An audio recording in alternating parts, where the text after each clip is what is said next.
बच्चों लोग इस क्वेश्चन से पूछा जा रहा है कि इनमें से कौन सा रिएक्शन में आपका प्रोपेनोइक एसिड फॉर्म नहीं करेगा। तो कौन सा एसिड फॉर्म नहीं करेगा बच्चों लोग? Propanoic acid. इसका फॉर्मूला क्या होता है मैं लिख दे रहा हूं आपके सामने।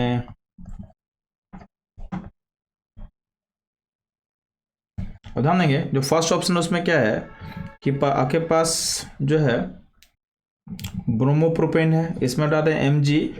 तो इसमें क्या होगा, ये पहले गिरनार्ड फॉर्म करेगा, तो 3 कार्बन का गिरनार्ड फॉर्म करेगा और फिर इस गिरनार्ड रिएजेंट में डाला गया है CO2, तो CO2 पे अटैक करेगा तो आपका ये एसिड कन्वर्ट करेगा, बट एसिड जो कन्वर्ट करेगा वो होगा 4 कार्बन का। तो हमको दिख गया कि पहला जो ऑप्शन ए है इसी में आपका फॉर्म करा ब्यूटेनोइक एसिड, यानी इस रिएक्शन में आपका प्रोपेनोइक एसिड का फॉर्मेशन नहीं हो रहा है। तो डायरेक्टली हम लोग ऑप्शन ए बोल सकते हैं इसका क्वेश्चन का जो करेक्ट ऑप्शन होने वाला है। अब ध्यान देंगे बाकी ऑप्शन को भी मैं चेक करके आपको बता देता हूँ। तो ध्यान देना, यहाँ पे 3 कार्बन का ऑक्सीडेशन करेंगे तो यहाँ पे पॉसिबिलिटी है 3 कार्बन के एसिड का फॉर्मेशन का। जो सी ऑप्शन उसमें क्या कर रहे हैं हम उसको, आपके पास एक कार्बन में 3 Cl है तो इसका हाइड्रोलाइसिस करने पे क्या होगा, इसमें 3 OH जुड़ेगा।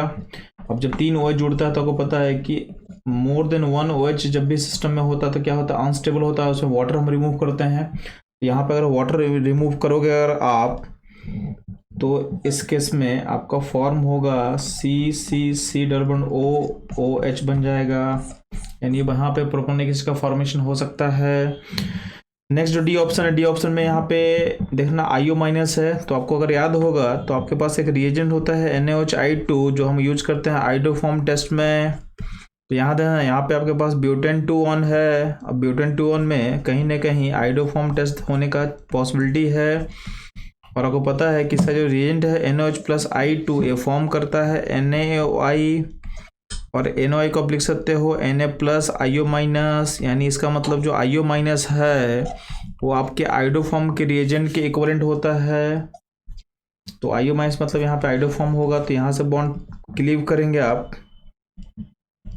और क्लीव करने के बाद क्या होगा, 3 जो ए पार्ट है जाएगा आइडोफॉर्म में और लेफ्ट वाला पार्ट जाएगा एसिड में।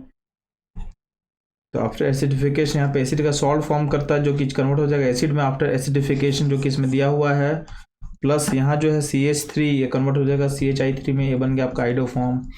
तो ध्यान देना, तो फिर से मैं रीआइटेट कर रहा हूँ कि ऑप्शन जो ए है उसमें आपका प्रोपेनोइक एसिड फॉर्म नहीं करेगा। तो बच्चों लोग इस तरह के क्वेश्चन के एनालिसिस के लिए और उसके लिंक कॉन्सेप्ट को समझने के लिए हमारे साथ बने रहें। मिलते हैं हम लोग अगले क्वेश्चन में।